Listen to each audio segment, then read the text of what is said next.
Good evening, church. Anybody getting hot? Just join my wife over there. It's nice and cool. I can't believe the breeze. It's nice cool there also? Okay. Just one down? Oh, okay. One air conditioner's down. So everybody just move over that side because that side's cool. We're looking at being servants during the month of September and looking at the idea of the Lord making us into servants. And I was wondering today, what does it take to be a servant? What fancy degree do you need? What incredible qualification do you need to be a servant? You know, we have children here, and they have tremendous faith. And oftentimes God tells us that in order to be what He wants us to be, we need to just be servants. An interesting thing happens, you know, while the lesson is being preached.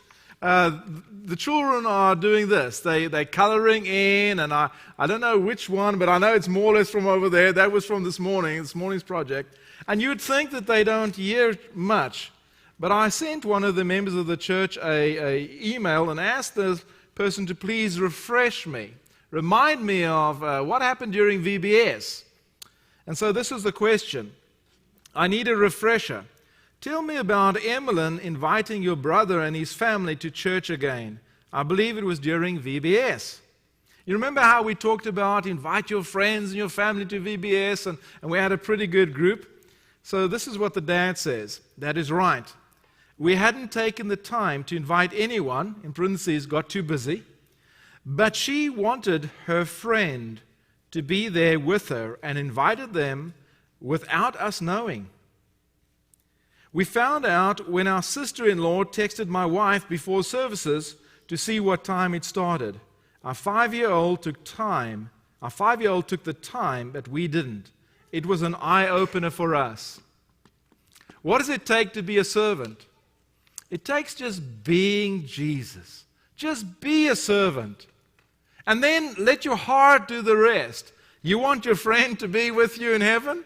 Well, then you want your friend to be with you here. It's the same thing. Open to Luke chapter 17.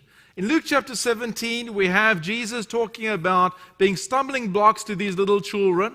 And then he goes on to talk about a parable of being a servant. And then he talks about a healing and who comes back and gives glory and who doesn't. In other words, how to be a servant? We need to have increased faith from him. We need to receive he needs to then receive our service, and he needs to receive our glory. In Luke 17, we read the following in verse 1. And he said to his disciples, temptations to sin are sure to come, but woe through the one whom it comes. And I've told you before that the word temptation or sin is not in the text. Sin is the Greek word amartia. This is not amartia, this is skandalion. This word means a trap. And so what happens is, we get the ball rolling and everything's going really well, and then I ask Jeff, I say, hey Jeff, didn't you see all the open parking lots? And Jeff says, that's not your problem, or something like, don't worry about that, right Jeff? It's his problem. That's about word for word what you said. And I know I baited him a little bit because I wanted to get that reaction, but it came and I was so happy when I heard it. You see, we have these ideas. God gives us these ideas. He gives the old men dreams and the young men visions, and He puts all these ideas in us, and then left brain comes along and pours cold water all over it. And that's terrible, you know? And especially when the ideas come from God. And when we see what's happening in our congregation, we see the direction that God's taking us, we soon understand these aren't our ideas. Our ideas are pitiful. We need to have the ideas that a little child will have. And so he says, but woe through whom they come. Verse 2, it would be better for him if a millstone was tied around his neck and that he was cast in the sea than what he would cause one of these little ones, again, not to sin, but to stumble. Verse 3, pay attention to yourselves. In other words, be very careful. You know, I'm very quick to go to Jeff and pour cold water over him. Jeff, and I apologize, you know.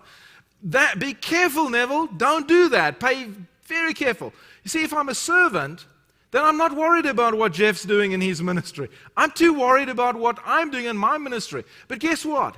If I'm not working in my ministry, then I've got a lot of time to sit around and see what's wrong in Jeff's ministry. And that ought not to be, right? I need to be busy with what the Lord's asking me to do. Why? Because I'm a child. I'm not a boss. I'm not a super clever person. I'm just a stupid, empty vessel that said, here I am, Lord, use me. And now He can, because He's got my attention. I'm listening, you see. And now He can start speaking to me. Pay attention to yourselves.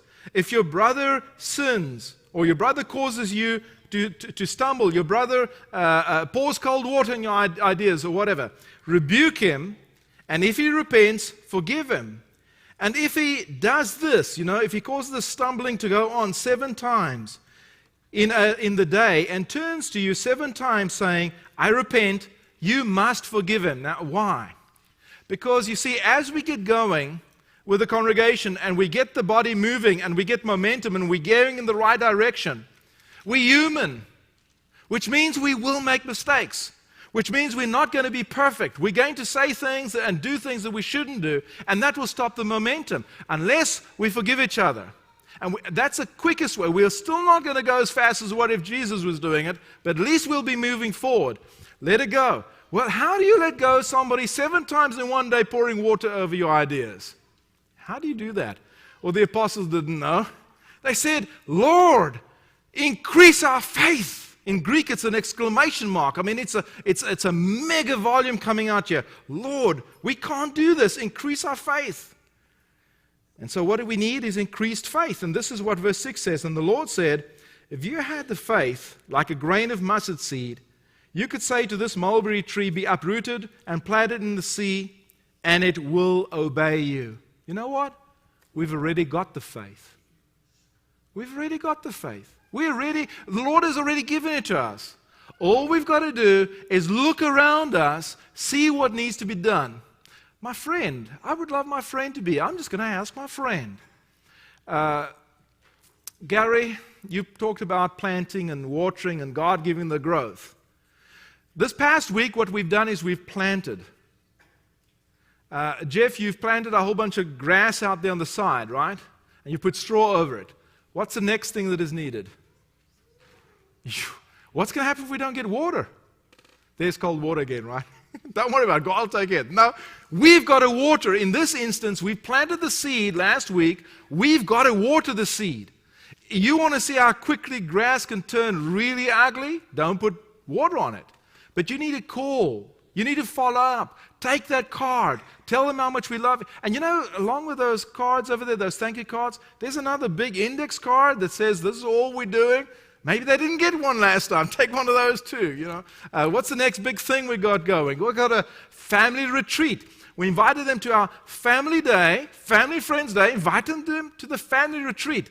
Gideon will be jumping that high if we turn out with double attendance. Wouldn't it be great? No, let's just follow up with this. And that's the kind of idea that somebody stupid would come up with. But God's ideas are ridiculous. They don't make sense to us. I've heard some really ridiculous ideas since I've come here. Most of them I kept my mouth shut. And some of them have turned out to be wonderful things. I just didn't think we had the resources to do some of the things that people came up with. And now we've got this idea of getting the whole church involved on the next finger food supper. What's going to come out of that? That's pretty scary. My left brain's already doing tumble turns here. I feel we're already spread out. We're already too busy. No, not even a little bit. One day, I had just started to preach. It was I'd been preaching for about 6 months in South Africa, and something happened on the coast of South Africa. A Greek-owned ship hit ground, hit a reef. And the captain and the crew, guess what they did? They didn't tell anybody. They bailed.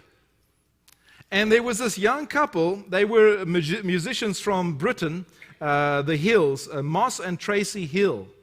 They'd been there, and they saw some of the drills, and there was nobody else to do it, so they took over. They took leadership. They ran to the radio. They radioed the South African Coast Guard, and they started to get everybody together, organized. Just like that, the Coast Guard's helicopters were out there and they rescued these people. But here we have leadership that should have worked, but they were too clever. They were too important to do the work that needed to be done. And here are these insignificant people that saw what needed to be done, and they did it. In 1 Samuel chapter 17, this little kid turns up on this battlefield. And the Philistines are just beyond themselves with this big hero shouting insults. He turns around and says, you know what? You come to me with a sword, but I come to you in the name of the Lord of hosts, in verse 45. Pretty soon we have the whole army on the run because a little child saw what needed to be done. Oh, you know what the grown-ups did? They tried to put him with a big sword and a big shield, and he says, I haven't tested this stuff. I can't go out with this stuff. Tell you what, I'll just get a few rocks over there in my little sling like I always am. Silly, right? Silly. It's absolutely ridiculous. God doesn't need us to be clever. He doesn't need us to be powerful. He doesn't even need us to have the fantastic weapons. He will fight the battle. He will turn the enemy against itself. He just needs us to step out. What is the biggest international crisis that you know of right now? It's hitting every newspaper, every bulletin, everybody's talking about it. Yes, the refugees. Syria is treating their people like dirt. What are we going to do about it? Well, it's not our problem. Well, listen, what if one of our children says, what are we going to do about it? Let's just step out in faith and do what God asks us to do. In every circumstance, whenever we see something, let's go ahead and do it. A few years ago, well, not too long ago, Benjamin left for Northern Ireland, and he took a few people within a group, and there ended up to be about 5 of them. 1 is left, there's 4 left, and I read this in last night's bulletin. I get it on a Saturday night. Our Amirs will be guests at a reception on Tuesday hosted by the mayor in recognition of volunteers in the borough. They are wonderful, or are they wonderful? Isn't that great? This is a place that has had a religious war going on. Right now, religion is being clamped down. I just read a whole big thing that was also sent to me about how they're trying to take religion out of every aspect. And here are these kids saying, what can we do? Okay, we can start helping. And there's a bulletin at the back that came to me this week about the different things that they've been doing on a pretty regular basis. Volunteering in so many different places. What is that all about? That's just a group of people without a fancy degree just going into a place and saying, what can we do? And doing it. Right? That's what it's all about. Just faith of a little child. So that's the first thing we need. We need to have increased faith. And basically the Lord is saying, you've already got it. And then we need to receive, once we've got that increased faith, He needs to receive our service. We need to do something with that increased faith. And for this, He tells us a parable in verses 7 through 10. Will any one of you who has a servant plowing or keeping sheep say to him when he has come in from the field, come at once and recline at the table? Will he not rather say to him, prepare the supper for me, and dress properly, and serve me while I eat and drink? And afterwards, you can eat and drink. Basically, and afterwards, if there's anything left, you can go to your room and eat and drink what you need to. Verse 9, does he thank the servant because he did what was commanded? So you also, when you have done all that was commanded, that you were commanded, say, we are unworthy servants. We have only done what was our duty. That's it, folks. We are unworthy servants. The mercy of Christ has gotten us here. All the little things that we're doing, that's not fancy. That's not to write home. That's just what the Lord is expecting us to do. What this world needs, brethren, is they need to see Christ in action. And Christ is a servant. They need to observe us doing little things. Edgar Guest wrote a poem called I'd Rather See a Sermon. And there's about 17 little items that he wrote with us. I've just got 1 or 2 up there. I'd rather see a sermon than hear one any day. I'd rather one would walk with me than merely tell the way. The eye is a better pupil and more willing than the ear. Fine counsel is confusing, but examples always clear. The best of all the preachers are men who live their creed, for to see good put into action is what everyone needs. I can soon learn how to do it if you let me see it done. I can catch your hands in action, but your tongue too fast may run. And the lecture you deliver may be very wise and true, but I'd rather get my lesson by observing what you do. For I may understand you in the high advice you give, but there is no mistaking how you act and how you live. When I see an act of kindness, I am eager to be kind. When a weaker brother stumbles and a stronger stays behind, just to see if I can help him, then the wish grows strong in me to be as big and thoughtful as I know that friend to be. And all travelers can witness that the best of guides today is not the one that tells them, but the one who shows the way. The world needs servants. The world needs people who will turn to God and say, God, give me greater faith. And then with that greater faith, actually goes and does it.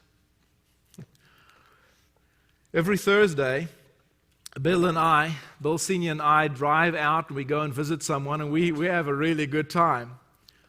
But, I kept talking to Bill about the fact that the church needs a sign and it's not visible, and eventually got tired of it. He just started to take care of it. That's what it's all about. Just do what you think needs to be done and watch what happens. You see, the final point is when we start to do that, when we've got just one child who says, I'm going to invite my friend, and by the way, Emlyn wasn't the only one. To invite a friend. I was pretty amazed at some other children that I know, and I've talked about them, that did the same thing. And when we see these children, we see the faith in them, we say, we can do that. And sure enough, we can. But then God gets the glory. Look at verses 11 through 19. And look at Jesus with these lepers. And see how he has 10 lepers, and how through faith they are healed. Their faith, they are healed. And see how many and which one, a foreigner or a Jewish person, comes back and says, thank you. On the way to Jerusalem, he was passing along between Samaria and Galilee. And as he entered a village, he was met by 10 lepers who stood at a distance and lifted up their voices, saying, Jesus, Master, have mercy on us. When he saw them, he said to them, go and show yourselves to the priest. Now, every single Sunday we're here, we partake of the Lord's Supper, and we remember that Jesus had what on us? He had mercy on us, right? He does it every Sunday. And so he says to them, what I want you to do is go and show the priest. In our case, it's go and show the world what I've done for you. Show them how you've been cleansed. Verse 15. Then one of them, when he saw that he was healed, turned back, praising God with a loud voice. And he fell on his face at Jesus, giving thanks. Do you pick up what just happened there? Did you see what I saw? Look at verse 15 and 16 again. Then one of them, when he saw that he was healed, turned back, doing what? Praising God with a loud voice. Not only that, you only fall at the feet of a God. He knew something about Jesus that the Jews didn't know, that no one was getting. Verse 16, and he fell on his face. He proselytized himself. Proskuneo, he just fell down. And he fell down on his face at Jesus' feet, giving him thanks. Now, he was a Samaritan. That's pretty sad, right? Now, he was a Samaritan. The last person that you would have thought would actually get it, got it.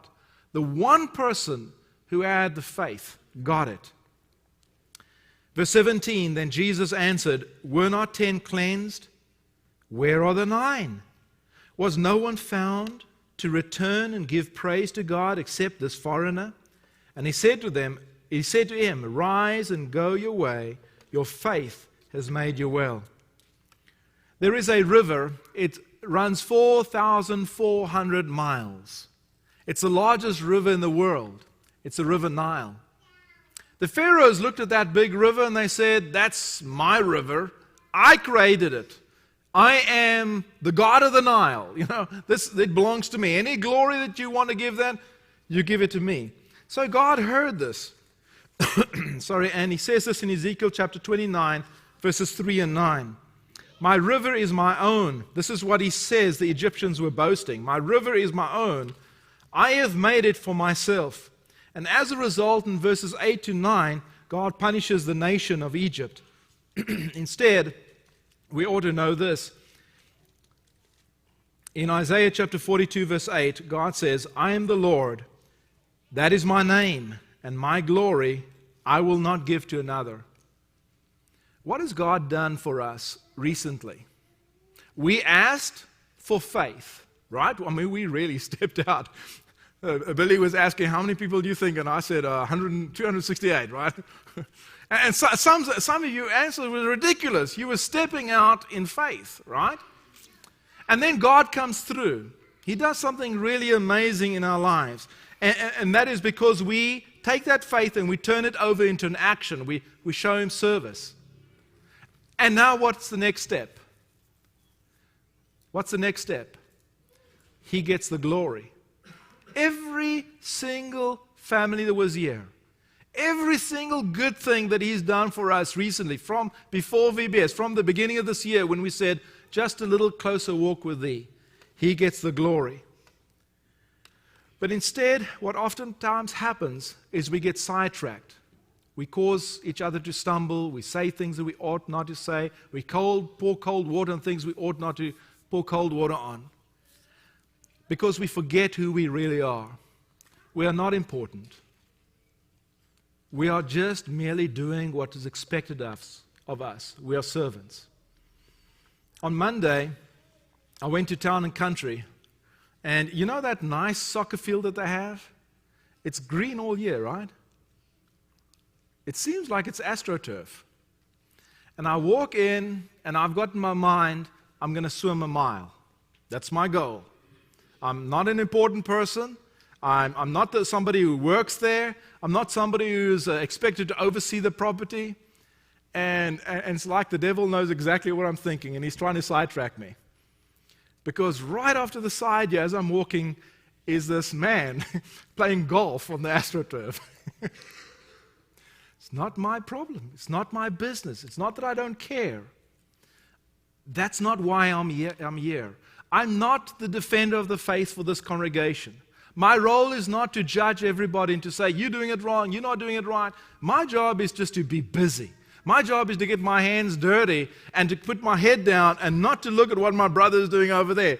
I might, if I finish my work here, start complaining there instead of saying, you know what, I finished here, there's some more stuff I need to do. There's always something needs to be done. God gives us the faith.